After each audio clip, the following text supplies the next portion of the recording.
It's Monday. It's your girl Candy K. Lynn. Is what? Oh, it's Tuesday. You're right. It's Tuesday. It's Tuesday.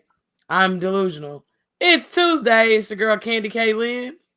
And your boy Shout on Shout. AK. AKA. I do that at the end of the show. You threw me off. Oh, okay. My bad.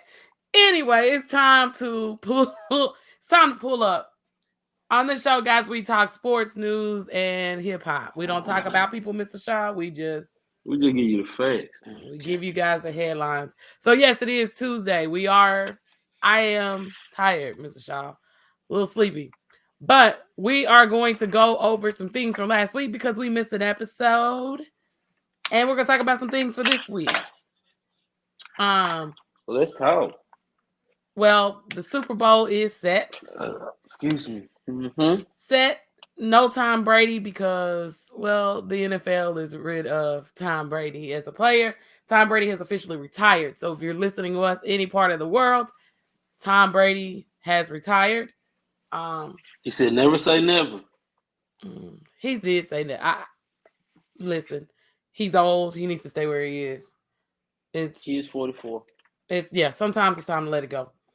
So Tom Brady is done. The Super Bowl is set. We will see the Cincinnati Bengals versus the LA Rams in LA at SoFi in Inglewood.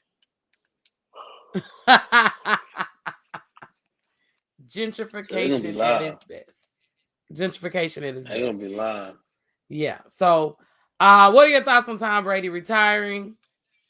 Let's have it. The GOAT. The GOAT was ready to go. He left. It was his time, right? 5 years from now, he'll be in the Hall of Fame first ballot. He did everything he needed to do.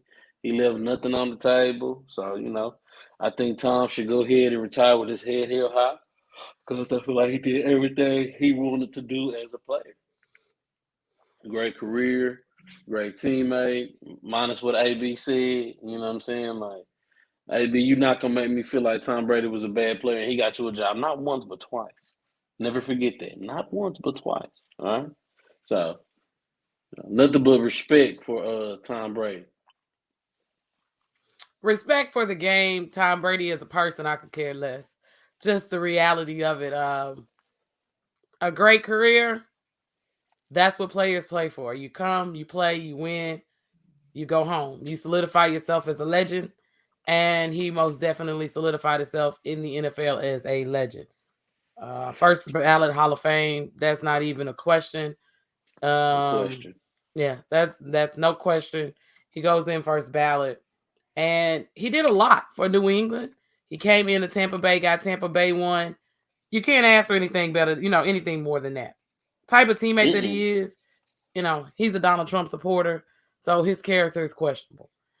And you know, I'm just saying, with some stuff we got to be real. His character is questionable, but I feel like, at this point, there are a I lot ain't of people judge who have people. questionable character. They said Joe Biden was giving out crack pipes. I'm like, man, all right, y'all just telling me anything, man. Tell me anything. Are, Trump ain't are never are give they us just crack now pipes. realizing? Are they just now realizing that it's legal? They have like crack pipes and vending machines in Canada. Maybe that's what they were referencing. Mm-hmm. I don't know, but anyway, we're not gonna make it political. I'm just a little, just a little side joke. Character. People always have things that are gonna be questioned, right? So we For mentioned and sure. we talked about the fact that there is a Super Bowl that will be played right there in LA. They are the LA Rams again, and they're playing in another Super Bowl under Sean McVay as the head coach. Odell I don't like Beckham. this side, bro. It's stupid. Well, then I it don't like keeps you that from too much. having the black part showing on the screen where we know you're using your cell phone and Yeah. not a computer. But anyway, Yeah. um, yeah, we so McVay, the Rams. What makes the Rams so special is the fact of that defense. They Mm-hmm. picked up a piece in Odell Beckham giving Matthew Stafford a target, right? The offseason trade where they traded out Goff for Stafford, got Stafford in. Not that I think that Stafford and Goff was that great of a trade that made the difference, but you put But your they had pieces the together. talent. You know, Matthew Stafford was able to use the talent that Jared Goff wasn't able to. Right, Cooper Kupp. And take it, they traded for OBJ, but Cooper Kupp had probably by far one of the best seasons in the NFL. Their third receiver, once OBJ got there, was Van Jefferson. Van Jefferson had 800 yards receiving. So it was like they had targets already. Adding OBJ to the team just made them better. So I feel like they defense is what sets them apart. Their offense is A1. That offense um, is very high powered, but having a defense that can make it difficult on the other team is by far defense wins championships. Offense win game. Offense put butts in the seats. Defense win championships. If they have a defense that is built to win. So me personally, I got Another big absolutely no trade, problem. right? Picked up the addition of Von Miller on the defense. Pick You up already Vaughn. had Donald. Like I said, that's what makes the Rams special. The Rams, again, we always talk about the front office. We always talk about draft picks. We talk about what makes you move this piece. The thing about the Rams that we can at least say is during the offseason and even during the regular season, because Odell Beckham was a pickup during the season, right? And Vaughn, we can talk about picking up the pieces off the board that are valuable to you, right? Cooper Kupp is having a phenomenal season. Stafford and Kupp have been able to connect. It's about chemistry. It's about being able to work together. It's about understanding what it is that I need you to do in your role. And what everybody needs to do is learn on a job. Your role is to play your position. Stafford is playing his position. He is doing what it takes just enough to command that team. And the defense, we know they got two of the best to ever play the game. I don't think that's I don't think three with Jalen Ramsey. Yeah, with Jalen Ramsey. So I don't think people are arguing with me. Like Aaron Donald is like he might be the greatest defensive tackle ever. So nobody's gonna argue. 9 years in the league, 9 years all pro. Like, so what you telling us every year you in the league, you're not gonna have you LeBron. Right? Because I think LeBron James is the only person that every year he was in the league. I know LeBron James has been an all pro every year. He ain't had a down year yet. Yeah, this is you talking about all-star or just all first team, all pro, all NBA. First team all pro. Yeah. All NBA. Yeah, all of that. And Aaron Donald the same thing, bro. So you know he can win defensive play every year. And that's what makes him great. So there's a young Joe Burrow in Cincinnati. We've never in my lifetime had a conversation about the Bengals being in the Super Bowl. So for Cincinnati fans, this type of quarterback. Right. But it's also about the organizations which we've talked about, right? And you know, somebody told me today, you know, my little old show, we talk shit. You know, people always talking about our little old show. Haters gonna hate. But I say that to say we're doing the right thing. Huh? I said, long as haters hating, that means we're doing the right thing. Exactly. But we've talked about on this, I've specifically talked about the fact that I feel like these organizations are the reason that these teams never get to the pinnacle of what success looks like. And so before I jump into Cincinnati, it just brings me back to an organization like Cincinnati. When you have a coach like Brian Flores, when you have a coach like Hugh Jackson that now is coming forward, having these conversations about the incentive to lose, the incentives to tank to get first round draft picks. And we're going, if you get a great first round draft pick, like Joe Burrow, like Cincinnati happened to do, great. But what happens if you don't have the pieces there? So Cincinnati had at least built a team this time where the additional pieces with Jamar Chase and Joe Burrow put you in a position once he came back from an injury after last season to get to the Super Bowl. Mm-hmm. What are you doing if you're not stacking your team to move you forward to the Super Bowl? And this is just sports in general. I just look at sports in general. I ask myself, what are coaches doing? What are GMs doing? Like, do you not look at talent? Like, how do y'all address talent? Because again, easiest thing in the world is to point the finger and you're not in the room. You're not having to do the job. It's easy to be a GM. It's easy to say, oh, they should have took that Kentucky player, or they should have took that player for Alabama. They should, you know what I'm saying? It's easy to say that, but my thing is, how do you evaluate the talent? Because you don't know what you're gonna get out of a player. But True. how do you miss? So I like Cincinnati and even with Cleveland, y'all missed on Baker Mayfield. Y'all missed on quarterback after quarterback after quarterback.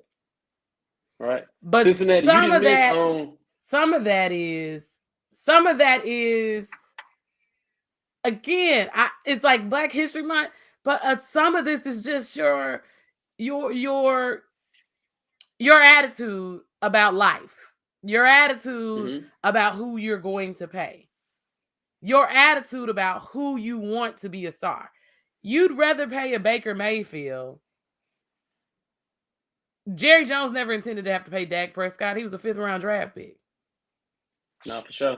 You understand what I'm saying? And the incentives in the contract that people don't understand, he's got to work really hard to get that money.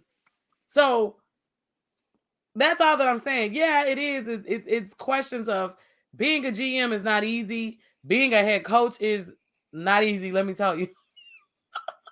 Been some sleepless damn nights, but yeah, it's not easy. And I'm not by far saying we've got all the answers. I'm just saying that looking at these lawsuits that have been filed, looking at the Washington reports that haven't been released. There's the situation of them getting up, the Rams getting up, leaving St. Louis. That lawsuit is been on the table. There's the Flores lawsuit. Everybody is doing the same things. Like you said, yeah, it's a hit and miss with talent. But did anybody expect Baker Mayfield to be the next Tom Brady?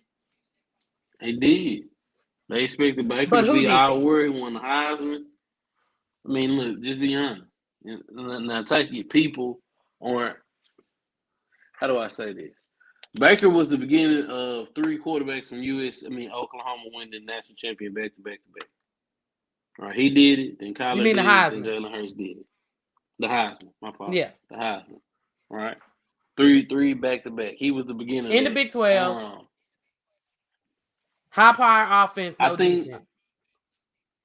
but the other two have shown maybe okay. I'm not gonna give Baker no excuses because he's had talent around him. But OBJ a big personality. Now I'm not blaming OBJ at all because Jarvis Landry is his best friend, but he probably don't have the same type of personality. Baker probably needed somebody around him that he was comfortable with. Right? Now take it. Kyler Murray didn't get somebody from Oklahoma he was comfortable with, but he just got talent. He can play. Jalen Hurts, they got him Devontae Smith. Joe Burrow, we got him Jamar Chase. Get these quarterbacks people they are comfortable with. I say the Jags have failed Trevor Lawrence. If they ain't gonna get him an outstanding receiver that he's comfortable with, right? Or just a receiver that he's comfortable with, they can gel together. It's all about how teams draft. And I say this, I was just saying this about the Lakers earlier. Y'all got big names, but no young talent around you because you don't use your draft picks, right? Don't use your draft picks. Teams that draft well usually don't have the fall off, right? Teams that draft, and then the players don't pan out. And I say again, I ask, what do teams look at, and how do you get it to where? Because there's a draft every year, and there's 7 rounds in the draft. You can't tell me in 7 rounds. You can't tell me in 7 rounds you're not finding 4 quality players. I can understand 3 misses, but quality players. Like in the first round, if the player that you feel like, come on, I feel like in the first round of a draft, you should have at least, depending on, okay, because you know where you're gonna fall in, right? You got all that time to prepare. So if there's a player that you want, you either trade up to get him or you put yourself in the position to get him. You should have 15 players on your draft board, right? Now, if you're in the 20s, then you got to have 25 players on your draft board, right? because it's gonna go. Whoever on Mel Kiper's big board definitely not gonna come out. But you need to get your player that you feel like is best for your team. Not he's got a second round grab, bro. If you feel like that player is best for your team in the first round, draft him. Not only drafting right before we move on from this. What you say with again, the people that are in the front office, I don't understand the way they think. So that's probably why I don't understand the way they draft. But a lot of it has to Same do way with with Michael Jordan. Yeah, bad decisions and also deciding who you're going to pay. Like that Because let's people. ask this question. Look at the Lakers, right? You got AD, LeBron, and then Westbrook is supposed to be, but Westbrook doesn't necessarily fit the system, right? He doesn't fit playing with LeBron. Their third best player then is Malik Monk. Now, most people are going to say, who is that? He was in Charlotte. He a Kentucky guy. He scored the most points in a season in Kentucky out of everybody. So he can get his shot off. Playing with someone like LeBron is different. You in Charlotte, there's no veteran around you to tell you how to carry yourself. There's no veteran around you to tell you how to practice. There's no, y'all got Michael Jordan. Michael Jordan is not easy to get along with. He's not LeBron James. LeBron Yeah, but James is a welcoming soul. He's also not a player. Like at this point, his job is not to mentor. His job is to mold you in other ways as a businessman and to run his franchise. So yeah, you get a level of you get something different. But again, I think that we all knew that the Westbrook acquired to LA was nice for the lights and great for ticket sales. But when you have so many dominant athletes that are used to being the one or the two, and now they fall to Westbrook becomes the 3 on this team. Excuse me. Becomes the 3. And as you said, it's the offense. I think that people need to look at that. What offensive scheme is your coach running? Does this player's game fit into this offensive scheme? Well, if you're going to keep a player from doing what it is that they do best, you make it difficult for me to adjust in any system. And that's just reality. As coaches, like, I don't believe in changing a kid's motion, right? Like Lonzo Ball, I think, is like one of the biggest noticeable shot differences. What he came in with coming out of UCLA, what he had as a Laker to New Orleans to now in Chicago. He's a different shooter. His shot is totally different. But look at what age it was that you progressed him to make that change, right? Westbrook is, year 10 in career? Past that. Okay, so Westbrook probably almost 12, 13. Okay, so we're veteran status at career at this point. He's a scorer. He gets to the rim. He likes fast breaks. He's a triple-double guy. He can create his own buckets, not necessarily shots, right? He's not going to go down as one of the greatest shooters of all time, but he gets buckets. So now you've got to create an offense that works for Anthony Davis to get your points on the inside. You got to create plays for Anthony Davis to get his points outside the 3-point and get to hit the 3 because he likes to shoot the 3. You got to create an offense for LeBron. So when you're thinking about this, what made you think that Westbrook was going to be able to be inserted into your offense that LeBron and AD have already established that they can play within? And it's more so like my opinion, but I don't feel like nobody who needs the ball in their hands can play with LeBron James. Because if you need the ball to score, like if you can't catch and shoot, you can't really play with LeBron. Because then the ball is taken out of LeBron's hands. LeBron got to take a back seat, and then he's got to play catch and shoot, right? Right. So, and I just don't feel like I know Westbrook isn't a catch and shoot type of guy. So, it didn't seem like it fitted with the big name, but it didn't. I just feel like they should have created a more so like a triangle offense with movement. Westbrook probably got to come off the bench. That probably fit them better with, again. Yeah, but do you ask a player? Do you ask an elite player like Westbrook, who's a starter anywhere else, to be your 6th man off the bench in LA? just so that LeBron and AD can touch the ball. You understand what I'm saying? We're I like, mean, Manu Ginobili, Hall of Famer for a reason. I mean, he is, but he's not. We're not. I was watching a cartoon, and it's just gonna all relate. Batman was telling a group of young teens, he was like, "It shows your character when you can see what's best for the team and then address that.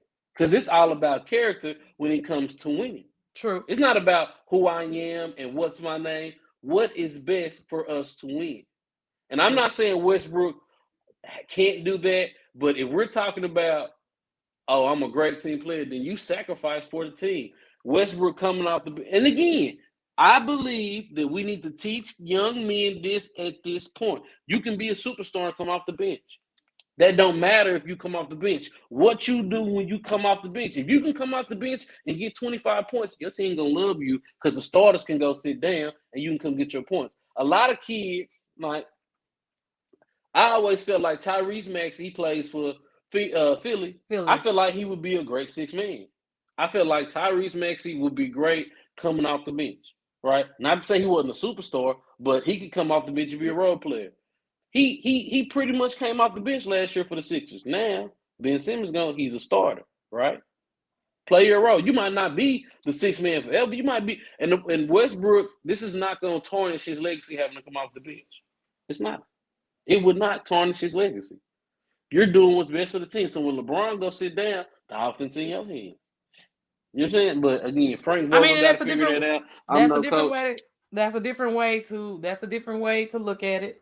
I don't necessarily disagree with that. Me and B was having that conversation earlier. He was saying it, and I thought about it like, yeah, that make perfect sense. I don't disagree with that. So we said that we were going to tell you about the starters for the it's just so much going on at one time. All-Star but game. The NBA All-Star game, which is this week, is it next week? It's next weekend because the Super Bowl is this weekend, so it's the following weekend.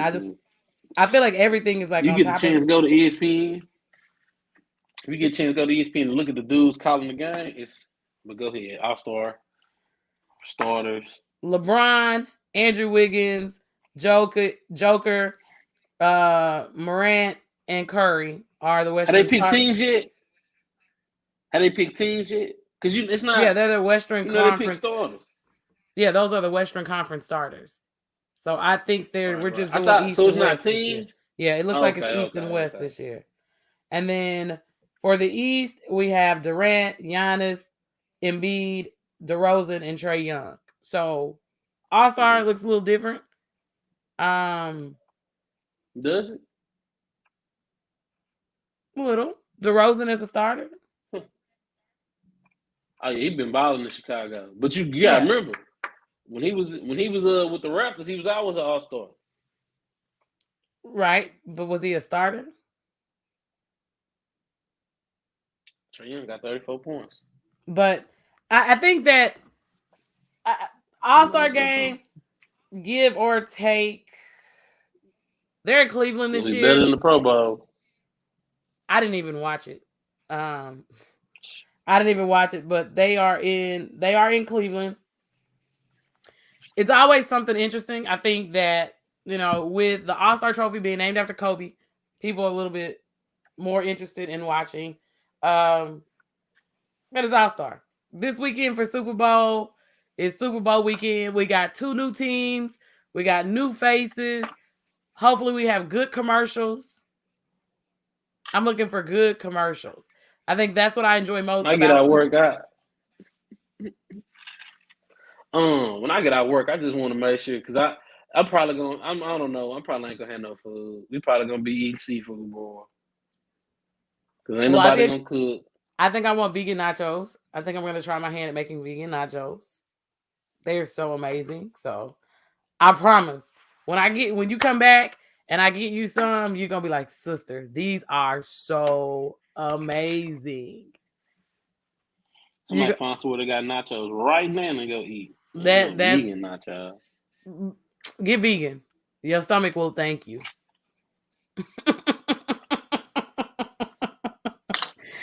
So, just a little tidbit. It was something that how you think like there's something that you're gonna talk about but I low key forgot what was trending. Um, Nelly. Nelly was. So I didn't know if you wanted to talk about Nelly. I know you don't want to talk about I mean, Kanye. I ain't seen nothing. I ain't seen nothing, but I seen podcast host named Mandy B. I seen her talking about it, and she was saying sometimes when it's too big, it's hard to put your mouth all around. Nelly might have had the perfect size, but who? I didn't see it, so I don't know. Other women were saying, "See why Ashanti left you." So Nelly, hey, my brother, tell him you were growing out shore. So here's the thing, right? I'm not gonna say too much, but what I really feel like is I feel like they were over exaggerating. It's the internet, okay? I did see the video. Mm-hmm. I think the Nelly accusations, they were over dramatic about size because I think he's about average. Um, I think people were disappointed because they expected more from Nelly, maybe, and he's a noisemaker, so they were going in on him about that. But you know, and he's got like a soft voice, so yeah, my guy, if you're gonna record yourself, and it's not like I think people were also like it was like really regular. It wasn't like amazing action. It wasn't like she inspired me to be better. Like it was like a regular. So I think that's why people were like going in on him. But the internet is ruthless, man. Like don't accidentally upload yourself if you're not top dog. Cause Hitman Yeah. Holla, like, he took everybody else out. So if you're not Safari and Hitman That's what's Holla wrong, level, niggas. That's what's don't wrong. See, that's what's wrong with don't leak your society. don't You leak your niggas, news. don't leak your news because God didn't give you LeBron James talent. What? So niggas not supposed to play basketball. What? Listen to But what y'all don't saying. but You don't but got you that is you God don't have to that is leak. God given. That You is don't have to God. So leak. niggas not supposed to play basketball because they not LeBron. You're not supposed to leak your nudes if You're not you supposed to leak. It's plenty of niggas out here doing OnlyFans porn and they not the biggest in the born. The problem with men is men need to stop caring. It's body shame. Niggas, men get body shamed and don't nobody have no problem. It's okay to body shame me. men been Double body double edged shaming. sword. Body shaming only exists because men Oh, do it to women. Okay? Body shaming only exists because men are the first ones to body shame, okay? And what did you do? Fade to black, Jay-Z? I mean, was this a part of the comedy routine? your mama called me. My fault. Your mama called me. So, um, yeah, at the end of the day, for me, I think that they were being over I dramatic can't about even hear Nelly. you. I think they were being over dramatic about the Nelly situation. Guys, be a little bit more careful leaking your nudes if you're gonna leak your nudes. We really don't care. I don't really care to see them like that. Mr. Shaw says it's body shaming, so he wants us to Body shaming. stop body shaming men. I ain't saying I stop just body say shaming. don't I leak. just want women. I want women to be Are honest they about body shaming, situations. or they just saying, you know, keep some things to yourself? Keep some things. And they Lizzo, said he Lizzo had like be. posted about Madonna's butt cheek showing. Some things don't need to be seen. And then he got uploaded. So it was just his karma. It was That's what his people karma. feel. Nelly, keep doing your thing, man. There's plenty of women that sucked on it before. You ain't had no problem. Keep doing your thing. That be the problem. Somebody like it. Somebody like it. I mean, Every he's woman, Nelly. every woman in the world want to make you believe that if you're not this big, you wrong. This is what they believe. You got to extend, fellas. They want you to be massive. It's okay. For us fellas who just got enough, fellas, have your enough, and then please somebody. Stay away from the women who want massive penises. You're not built for her. You know that. Ask her when y'all talking. What you like? Normal penis? I like massive. I'm not the man for you. Not the And man for that's you. okay. That's oh Guys are okay. always body shaming us. Soon as women find that fat men get body shamed too. You don't hear us whining like, I ain't even gonna do it. See what your mama wants. Your mama to call me. Mr. Shaw, well, to end it, we're gonna talk about Mr. Shaw's favorite person. Kanye West is out here. Him and Kim K have a public divorce, and Kanye acts like he gonna tell it all. But So, what really got me with Kanye in the last week is that Kanye West let me really know what his character was when he was okay, that Candace Owens was okay in him. Like, Kanye, you knew who the Kardashians were before you married Kim and had babies with her. So, and She at least you, loved you. I'm not gonna do better. Think she That's did all it I for tell people. publicity? I do better. No, I'm not saying that. I just think that sometimes we try to love people even when we know they're broken and damaged. And this is the result of it. Like, he was seen out last night. He was hanging out with Travis Scott and Drake and with a chick who looked just like Kim K. Go to TMZ. She looked just like her. Like, he built her himself. Like, he custom built the chick to look like your ex-wife that you divorced. Like, well, she's divorcing you, but whatever. Y'all listen. I just had to give y'all a little bit of the current tea that's trending on Twitter and this week. And it was the fact that Kanye and Candace Owens teamed up for me. That was the no. That was a no for me. So, Mr. Shaw, listen, y'all, this has been a quick 30 minutes. We hope you enjoyed the show. This is your girl, Candy K. Lynn. And your boy Shot on Shot, aka the Fat Mama. And you're listening to Pull up the podcast. Good night. Excuse me. We out.